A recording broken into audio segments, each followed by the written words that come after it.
बच्चों प्रेगनेंसी के बारे में हम लोग देखने वाले हैं, ठीक है। प्रेगनेंसी कितने ड्यूरेशन की होती है, कितने सारे उसमें स्टेप्स होते हैं, और हम लोग जानने की कोशिश करेंगे हाउ प्लासेंटा इज फॉर्म्ड। और उसके बाद लास्ट में अगर देखा जाए ना बच्चा, तो हम देखेंगे पार्चुरेशन वाला पूरा का पूरा कॉन्सेप्ट। तो आज इस लेक्चर में हम लोग इसको कंप्लीट करने की सोचने वाले हैं बच्चों, ठीक है। क्या करने वाले हैं हम लोग, इसको कंप्लीट करने की सोचेंगे, ठीक है। तो अगर ये कंप्लीट हो जाता है तो लगभग आपका पूरा का पूरा चैप्टर खत्म ही हो गया है, ठीक है। तो चलिए बिना किसी देरी के शुरू करते हैं आज का सेशन। तो ऐसा बोलना पड़ेगा ना, चलिए शुरू करते हैं लेकिन ऐसा नहीं बोलेंगे अपन, ठीक है। नॉर्मल चलिए आगाज़ करें इस चैप्टर का, या फिर हम लोग इस चैप्टर को ख़त्म करने की तरफ बढ़ रहे हैं। तो चलिए शुरू करते हैं बिना किसी देरी के। तो सबसे पहली चीज़ हम देखने वाले हैं ना बच्चा, प्रेगनेंसी। क्या देखने वाले हैं? Pregnancy.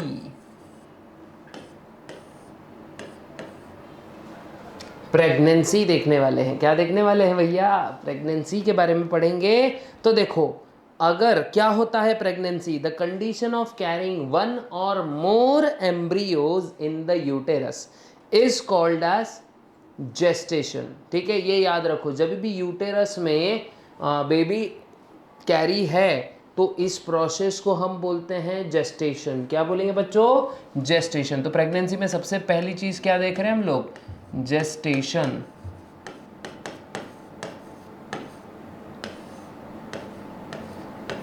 The condition of carrying one or more embryos in uterus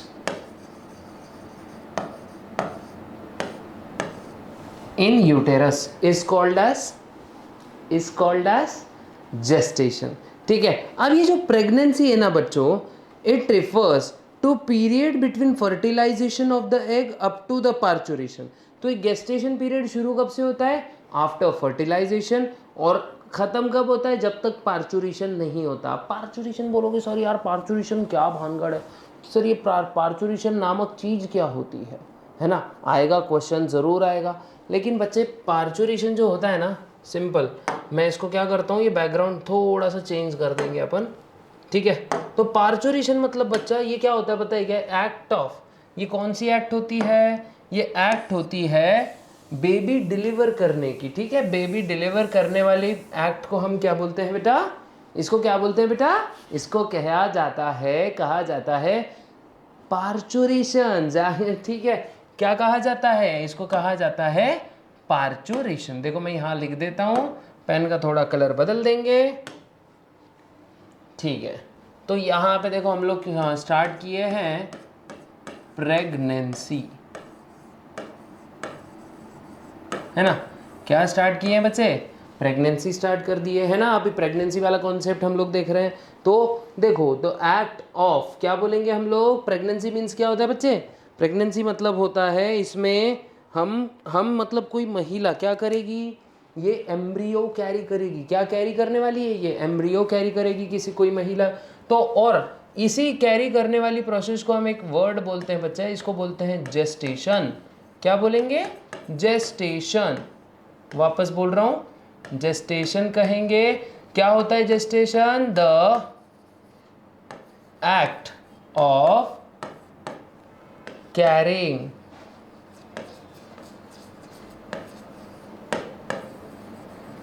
one or more embryos in uterus.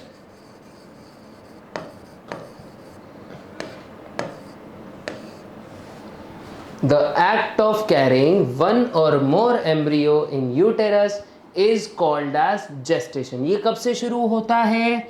It begins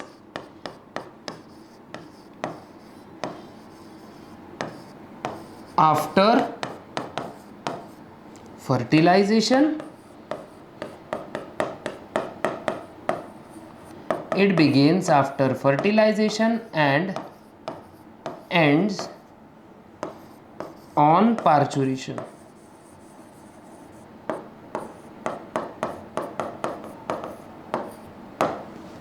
It begins after fertilization and ends on parturition. यह आप लोग को बहुत अच्छे से ध्यान में रखना है गुरु, ठीक है, कि फर्टिलाइजेशन पे क्या होगा, ये शुरू हो जाएगा और पार्चुरेशन पे ये ख़त्म होगा। अब बोलोगे सर पार्चुरेशन क्या, कि भाई जब भी बेबी डिलीवर करने का टाइम आता है तो इसी फंडे को कहा जाता है बच्चा पार्चुरेशन। क्या बोला जाता है, पार्चुरेशन, मतलब the act of expelling baby outside the uterus in the outer world, ठीक है, मतलब ये नॉर्मल इसमें बता रहा हूँ तो थोड़ा सा ध्यान दे देना, ठीक है। तो इसको ही क्या कहा जाता है, इसको कहा जाता है बच्चों, इसको ही कहा जाता है पार्चुरेशन, ठीक है।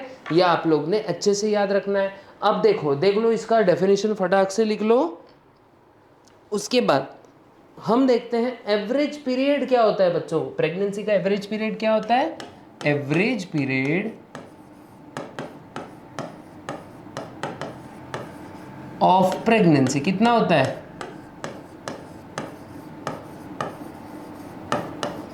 ये होता है लगभग 288 डेज के आसपास, ठीक है, मतलब 266 होता है, इसके आगे 10-12 दिन 14 दिन आगे बढ़ जाना, ठीक है, तो मतलब लगभग इसके भीतर ही हो जाएगा, मतलब 9 महीने।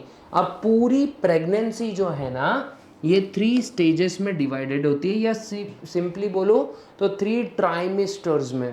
ट्राइमेस्टर मतलब क्या होता है बच्चा, ये होता है अ पीरियड ऑफ 9 मंथ्स। कितना मंथ्स होता है, अ पीरियड ऑफ 9 मंथ्स। तो pregnancy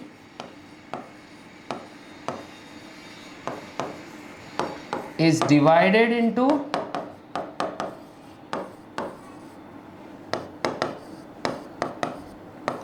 3 trimesters. Okay, 1 trimester 1, trimester T2 लिख देता हूं मैं यहाँ पे, एंड ट्राइमेस्टर 3।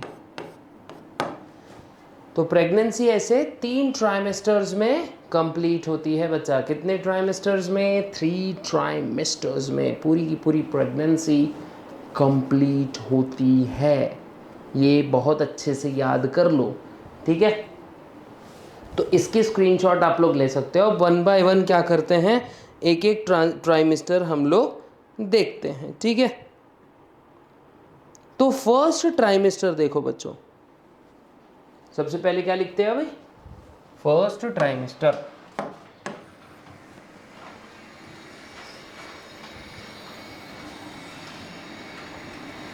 ओके, तो देखते हैं फर्स्ट ट्राइमेस्टर। थोड़ा बड़ा कर देते हैं पेन को ताकि ऐसा अच्छा दिखता है, थोड़ा दिखने में भी अच्छा लगता है। फर्स्ट ट्राइमेस्टर,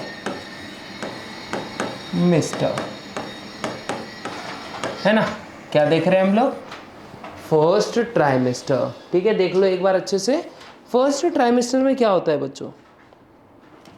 ओके, तो फर्स्ट ट्राइमेस्टर में जो है ये कब से शुरू होता है, ये शुरू होता है 12th, जो बोलेंगे ना आफ्टर 12th वीक, ठीक है। फ्रॉम फर्टिलाइजेशन से लेके 12th वीक तक, कब तक रहता है ये, from the day of fertilisation till 12th week. याद रखो कहाँ से कहाँ शुरू होता है, ठीक है।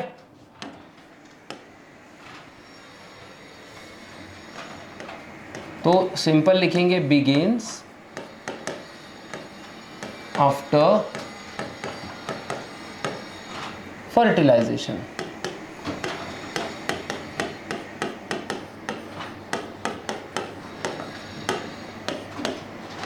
Ends on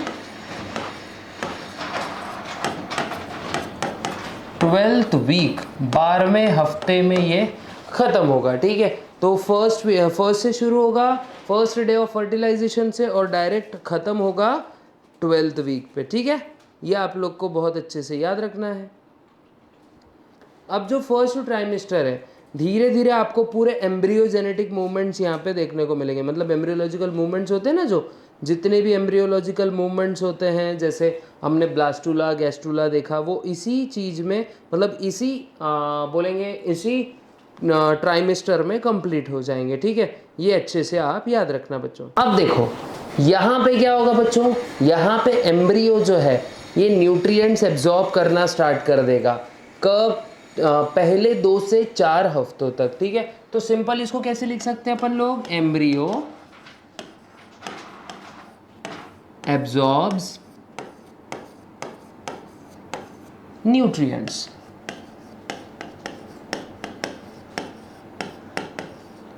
in first 2 to 4 up to 2 to 4 weeks. तो कब तक एम्ब्रियो न्यूट्रिएंट एब्जॉर्ब करता रहेगा बच्चे? पहले शुरुआत के 2 से 4 हफ्तों तक। ठीक है, फिर by the end of 8th week, देखो हम लोग पूरे टेक्स्ट बुक को खंगाल देंगे अच्छे से। ठीक है, तो अच्छे से याद रखो, by the end of 8th week the major structure found in the adult are formed in the embryo in rudimentary form। तो ऐसा सिंपल लिख देंगे अपन 8वें हफ्ते तक, 8 वीक ऐसे लिख देते हैं, approx all organs are formed. But ये ऑर्गन्स फुल्ली डेवलप्ड होते हैं क्या? नहीं, in rudimentary form, in rudimentary form. Rudimentary means क्या होता है? अभी फिलहाल पूरे डेवलप नहीं हुए हैं ये। ठीक है, तो रूडिमेंटरी फॉर्म में पूरे के पूरे ऑर्गन्स जो है ये डेवलप होना स्टार्ट हो जाते हैं बच्चा। ठीक है, यहाँ तक आप लोग को समझ गया होगा। उसके बाद जो एम्ब्रियो का साइज होता है ना बच्चों, ये 3 सेंटीमीटर का होता है। तो देख नेक्स्ट पॉइंट क्या हो जाता है, एम्ब्रियो कितना होता है भाई? 3 सेंटीमीटर। कितना लंबा हो जाता है एम्ब्रियो भी? 3 सेंटीमीटर लंबा हो जाता है। ठीक है, एक याद रखो। फिर CNS इसका पूरा का पूरा डेवलप हो जाएगा। ठीक है, CNS मतलब central nervous system develops, fully develop हो जाता है। ठीक है, सेंट्रल नर्वस सिस्टम बहुत अच्छे से डेवलप हो जाता है। फिर उसके बाद में arms, hands, finger, feet, toes, mouth and fist. ठीक है, okay. Foetus can open and close mouth and fist, मतलब अब फीटस क्या कर सकता है? मुंह बंद चालू कर सकता है, हाथ ओपन और क्लोज भी कर सकता है। ठीक है, तो क्या लिखेंगे अपन लोग? Arms, mouth, fist. ठीक है, आर्म्स, माउथ, फिस्ट। फिर उसके बाद में finger and toes, fingers and toes, ये भी डेवलप हो जाते हैं इस स्टेज में। उसके बाद देखो बच्चों, ठीक है, movement of fist begins but mother cannot feel. अब क्यों नहीं फील कर सकती? बिकॉज वो 3 सेंटीमीटर का लगभग इतू सा है ना, और 3 सेंटीमीटर का होने की वजह से क्या होता है, मदर उसको फील नहीं कर सकती है। समझ गए क्या? उसके बाद प्रोजेस्टेरॉन लेवल बिकम्स हाई। अब ये बात भी इंपॉर्टेंट है, प्रोजेस्टेरॉन लेवल क्या होता है? Progesterone level rises, progesterone level rises. हमारे अक्षय भाई बड़े डेंजरस बैठे हैं यहाँ पे। ठीक है, प्रोजेस्टेरॉन लेवल राइजेस। अब देखो eight the end of first trimester, अब यही बेबी जो है ये 7 से 10 सेंटीमीटर का हो जाएगा। एट द एंड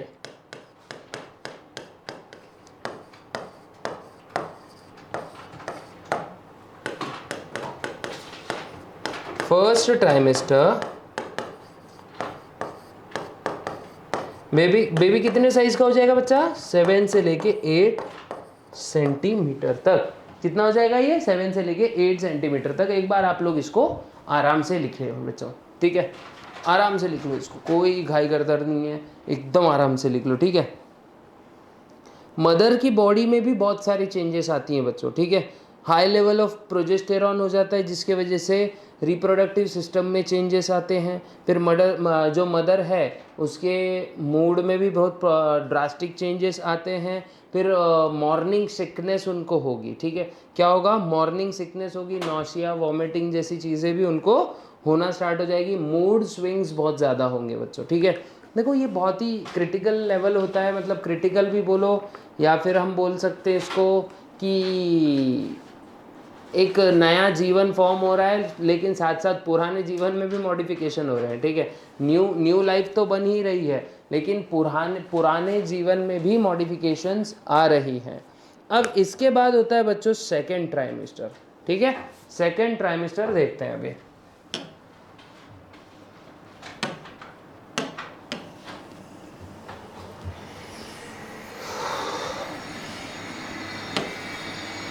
अब सेकेंड ट्राइमेस्टर में देखते हैं क्या होता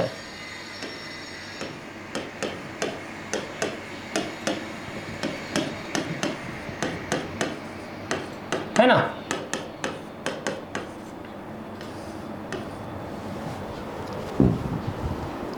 अब देखते हैं सेकेंड ट्राइमेस्टर में क्या होता है। तो सेकेंड ट्राइमेस्टर में बच्चों सिंपली 13वें हफ्ते से लेके 26वें हफ्ते तक ये चलेगा। कब से कब तक? From 13th week to 26th week, है ना। ये इतने दिन चलेगा, ठीक है। उसके बाद में यूटेरस जो है ये साइज में ग्रो कर जाएगा और प्रेगनेंसी ऑब्वियस मतलब दिखेगा कि कोई लेडी प्रेग्नेंट है, ठीक है। द फीटस जो है ये एक्टिव हो जाएगा, ये साइज में बढ़ जाएगा 30 सेंटीमीटर तक। कहाँ तक? ओके, फीटस ग्रो कर जाएगा, ओके, फीटस ग्रोज और इसका साइज कितना हो जाएगा? 30 सेंटीमीटर तक, मतलब अपनी बड़ी वाली स्केल जितना पड़ा, ठीक है। तो 30 सेंटीमीटर नहीं, मीटर बोल तो बहुत बड़ा हो जाएगा, तो 30 सेंटीमीटर तक ये बढ़ जाएगा। हार्मोन लेवल स्टेबलाइज हो जाएंगे बच्चों, ठीक है। फिर बाद में हाँ एक इम्पॉर्टेंट पॉइंट है इसमें, कॉर्पस लुटियम डीजेनरेट्स, जो कि प्रोजेस्टेरॉन का भार अपने कंधों पे संभाल रखे थे, तो कॉर्पस लुटियम जो है ये डीजेनरेट हो जाएगा। Corpus luteum degenerate, corpus luteum degenerate. और उसके बाद अब यही चीज कौन संभाल लेता है? प्लासेंटा का काम होता है। ये धीरे धीरे अभी देखो आगे बताऊंगा मैं, प्लासेंटा फॉर्मेशन भी चालू हो जाता है। Placenta completely takes over the production of progesterone, ठीक है। तो प्लासेंटा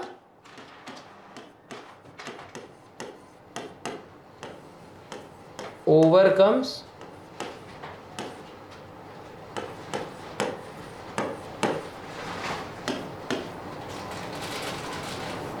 कॉर्पस लुटियम। ओवरकम्स बोलने से अच्छा प्लासेंटा ओवरटेक्स, ठीक है। द प्रोजेक्ट प्लासेंटा सिंपल इसमें लिखेंगे ना, सिक्रीट्स प्रोजेस्टेरॉन।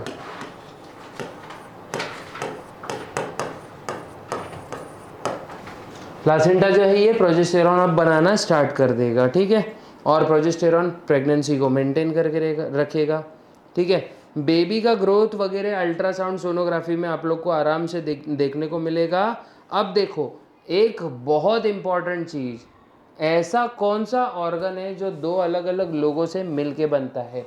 और वो होता है बच्चों प्लासेंटा। ये इस पे क्वेश्चन आ जाते हैं क्योंकि ये किसी एक का ऑर्गन नहीं है। एक एक मैटरनल प्लासेंटा होता है जो मम्मी के टिश्यूज से बनेगा, और एक फीटल प्लासेंटा होएगा, ठीक है। तो ये दोनों का जॉइंट वेंचर होता है, ऐसा भी अगर बोला जाए तो चलेगा, ठीक है। ह्यूमन प्लासेंटा, इसीलिए इसको हेमोकोरियल बोला जाता है बच्चा। क्या बोला जाता है? हेमोकोरियल कहा जाता है। अब देखो, it is a part of uterine wall termed as maternal placenta. इस सेंटेंस का मतलब क्या होता है? ऐसा प्लासेंटा जो यूटेराइन वॉल से बन रहा है, तो इसको मैटरनल प्लासेंटा कहा जाएगा, ठीक है। प्लासेंटा, ठीक है। इसीलिए ये क्या बोल सकते हैं अपन? ह्यूमन प्लासेंटा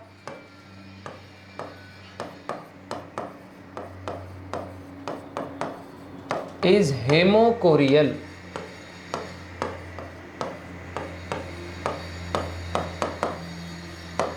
है ना। ह्यूमन प्लासेंटा इज हेमोकोरियल, ये एक बात याद रखो बच्चों, ठीक है। Placenta also acts as endocrine tissue and produces hormones like HCG, progesterone, estrogen, while relaxin is secreted by ovary in the later phase of the pregnancy. तो प्लासेंटा क्या कौन से हार्मोन्स बनाता है ये भी देख लो. प्लासेंटा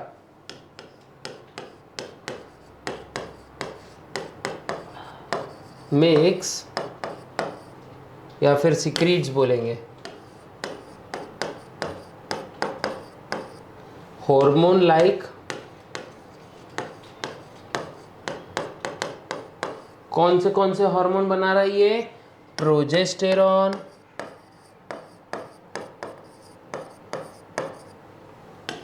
HCG, एस्ट्रोजन, और जो रिलैक्सिन है ये बनाता है कौन? रिलैक्सिन बनाता है तुम्हारा ओवरी. ठीक है, तुम्हारा means female ovary. Okay, third trimester अब देखते हैं हम लोग. थर्ड ट्राइमेस्टर या फिर फाइनल ट्राइमेस्टर बोलेंगे इसको. ये 27वें week from 27th week till parturition ये होगा. क्या? From 27th week till parturition. यहाँ पे लगभग बेबी वगैरह पूरा डेवलप हो जाएगा. अब ज़्यादा लिखने की बात भी नहीं आती है इसमें.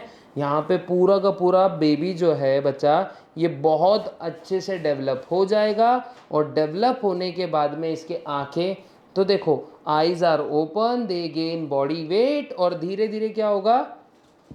फ्रीक्वेंट यूरिनेशन इस समय किसी फीमेल को होते रहेगी. फिर उसके बाद में बाकी डाइजेस्टिव ट्रैक्ट्स वगैरह भी नहीं क्या ये थोड़े से ऊपर की तरफ शिफ्ट हो जाएंगे. और धीरे धीरे फिर बाद में क्या है, जब पार्चुरेशन का टाइम आता है सबको पता ही है कि क्या होता है. ठीक है, एक तो फिर पेड़ बांटने का नौबत आता है या फिर जलेबियाँ बांटनी पड़ जा सकती है. ठीक है, तो यही होता है पूरा का पूरा सिस्टम पूरे ट्राइमेस्टर. तो हमने क्या देखे, जो भी अपना प्रेगनेंसी है ये टोटल 3 फेजेस में कंप्लीट होता है.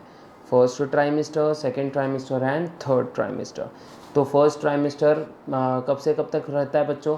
From the day of fertilisation till 12th week. Second trimester 13th week से लेके 26th वीक. और थर्ड ट्राइमेस्टर 27th वीक से लेके पार्चुरेशन के दिन तक. ठीक है, ये याद रखना. इस बीच बहुत ड्रास्टिक चेंज आते हैं किसी फीमेल में. उसके मूड स्विंग्स होंगे, फिर बाद में थोड़े से प्रॉब्लम्स भी फेस कर सकती है कोई फीमेल, और बहुत ज़्यादा टेंशन होती है लाइफ में. लेकिन चलो ठीक है, होता है, सब चीज़ें कैरी ऑन होते रहती है. और यही लाइफ का न्यू लाइफ के फॉर्मेशन के लिए घर लगने वाली मेहनत होती है ये पूरी. ठीक है, अब देखते हैं प्लासेंटा. है ना, प्लासेंटा एक्चुअली होता कैसा है? एक पाउच जैसा स्ट्रक्चर होगा बस बच्चों, ज़्यादा कुछ नहीं. और यही मतलब लिटरली ये बच्चे को संभालने का काम करता है. उसको पूरा का पूरा जो न्यूट्रिशन है, ये है वो है, सब चीज़ देने का काम किसका होता है? प्लासेंटा का ही होता है. तो हम देखते हैं बच्चा अभी प्लासेंटा क्या होता है.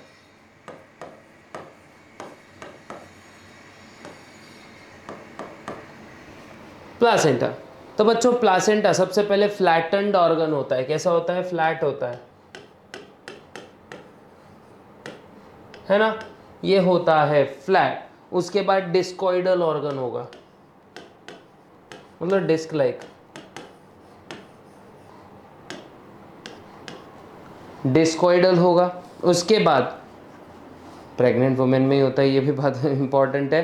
Placenta A temporary structural and functional connection होगा फीटस और मैटरनल सर्कुलेशन के बीच का. मतलब it is connection between, it is temporary. याद रखो, हाँ, टेम्पररी इंपॉर्टेंट है. Connection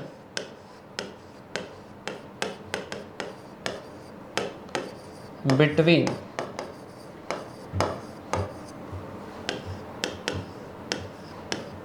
fetal and maternal circulation. मतलब यहाँ पे ब्लड शेयर होता है बच्चों. ठीक है, मम्मी का और फीटस का ब्लड यहाँ पे शेयर होता है. फिर उसके बाद placenta facilitate the supply of oxygen and nutrition to and also removal of carbon dioxide and excretory waste products by the fetus. तो important ये चीज़ याद रख लो, provides nutrition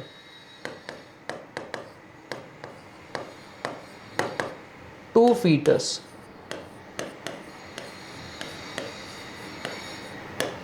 provides nutrition to fetus, removes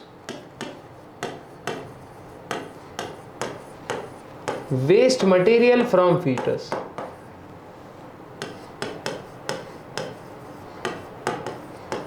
है ना, मतलब देखो दोनों भी काम करता है, न्यूट्रिशन भी दे रहा है और वेस्ट भी निकाल रहा है। प्लासेंटा जो है यूटेरस से अटैच्ड होता है एंड बेबी से ये अम्बिलिकल कॉर्ड से अटैच्ड होता है, ठीक है। अटैच टू फीटस,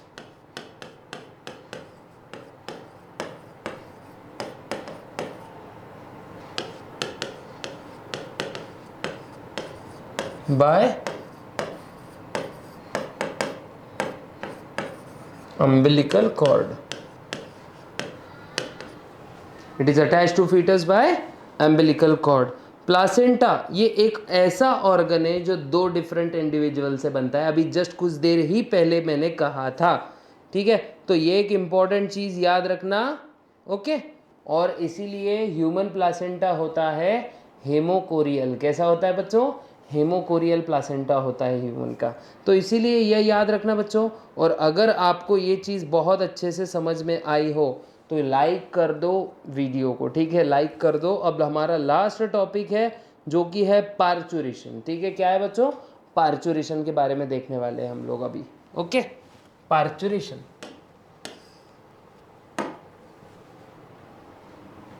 तो पार्चुरेशन एक्चुअल में होता क्या है देखते हैं। पार्चुरेशन है ना, ये वो एक्ट होती है बच्चों जिसमें बेबी जो है ना इस दुनिया में आता है। तो देखो सिंपल, ह्यूमंस तो विविपायरस होते हैं, सभी को पता। As they give birth to young ones, parturition is the process, देखो एकदम बुक वाली डेफिनेशन बोल रहा हूँ। Parturition is the process of giving birth to a baby, ठीक है, या फिर to a new young one. तब the act of giving birth to a new young one is called as parturition, ठीक है। द फिजिकल एक्टिविटीज जो है, ये जो प्रोसेस होती है इसमें कई सारी फिजिकल एक्टिविटीज होती है involve in the parturition, like uterine and abdominal contraction, uterus और एब्डोमेन जोर से कॉन्ट्रैक्ट होना स्टार्ट हो जाते हैं।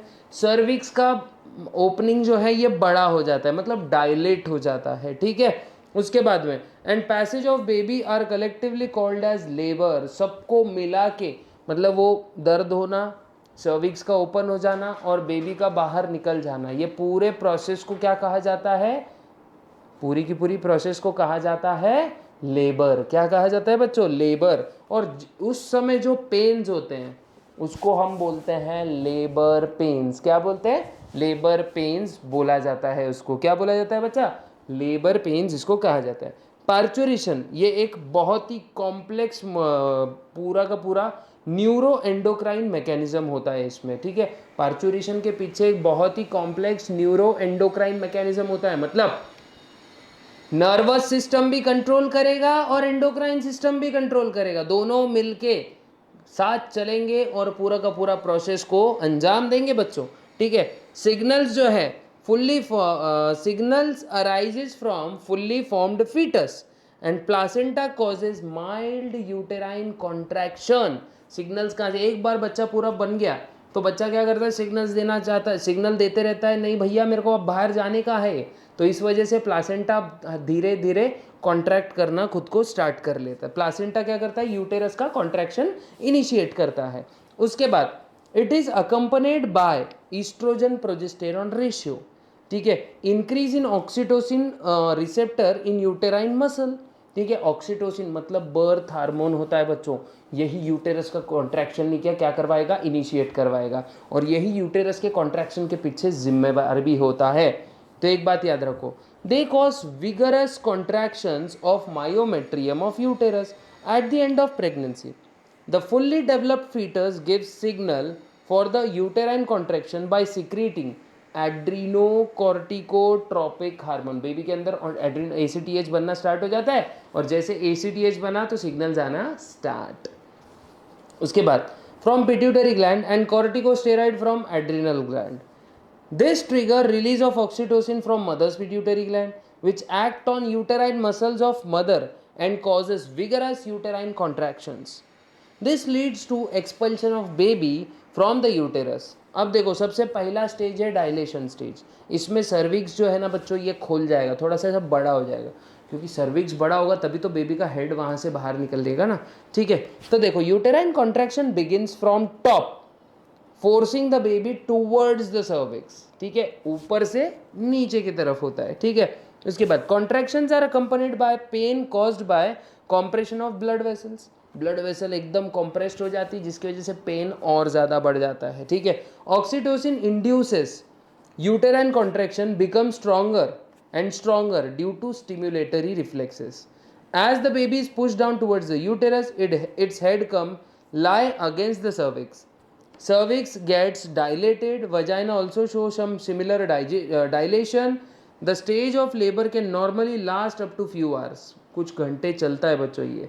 It ends in rupturing the amniotic membrane of the fetus. तो अंदर जो प्लासेंटा था उसकी कवरिंग टूट जाती है और बच्चे का मुंह बाहर आना स्टार्ट हो जाता है. और पहले बच्चे के मुंह बाहर आने से पहले ही वहाँ से फ्लूइड्स बाहर आना स्टार्ट हो जाते हैं. अब वही फ्लूइड क्या करते हैं बच्चों, ये बेबी बाहर आने के प्रोसेस को थोड़ा सा स्लिपरी बना देते हैं. स्लिपरी मीन्स थोड़ा ईजी बना देते हैं. ठीक है, the uterine and abdominal contraction become stronger. The normal delivery, the foetus passes out through cervix and vagina with the head forward direction, head in forward direction. It takes up to 20 to 60 minutes. ये important चीज़ है. The umbilical cord is tied and cut off closely close to the baby's navel. और इसी जो नाभि वाला reason होता है ना, इसको हम अम्बिलिकस बोलते हैं. क्या बोलते हैं बच्चों? अम्बिलिकस बोलते हैं. देखो ज़्यादा लिखने वाली चीज़ नहीं है इसमें, फटाक से हो जाने वाला काम है. उसके बाद आफ्टर बर्थ, उसके बाद तो पता ही है ना यार क्या होता है. आफ्टर द बर्थ प्लासेंटा को सेपरेट किया जाता है. Due to severe contraction placenta भी पीछे वापस मतलब बेबी आने के बाद प्लासेंटा भी वहाँ से बाहर आ जाता है. और ये प्रोसेस को अगले 10 से 45 मिनट लग सकते हैं. तो देखो बच्चों, ऐसा पूरा का पूरा सिस्टम काम करता है.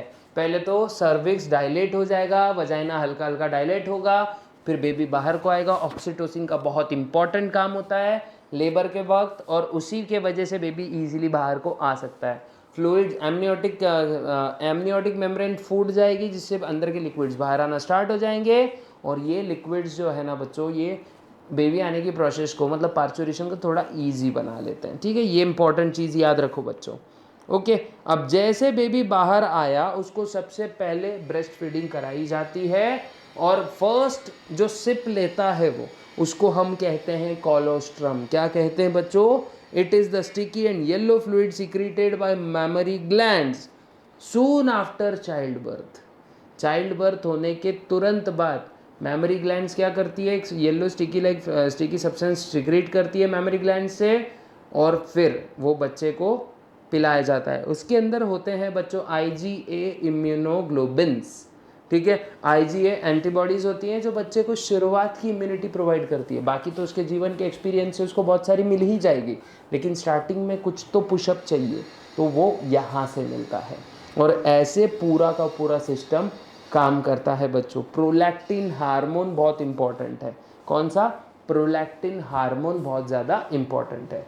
और अगर आपको लेक्चर समझ में आया तो बिल्कुल लाइक शेयर सब्सक्राइब कर दीजिए हमारे चैनल को. मिलते हैं ऐसे ही एक नेक्स्ट वीडियो में. तब तक के लिए गुड बाय, गुड लक, जय हिंद.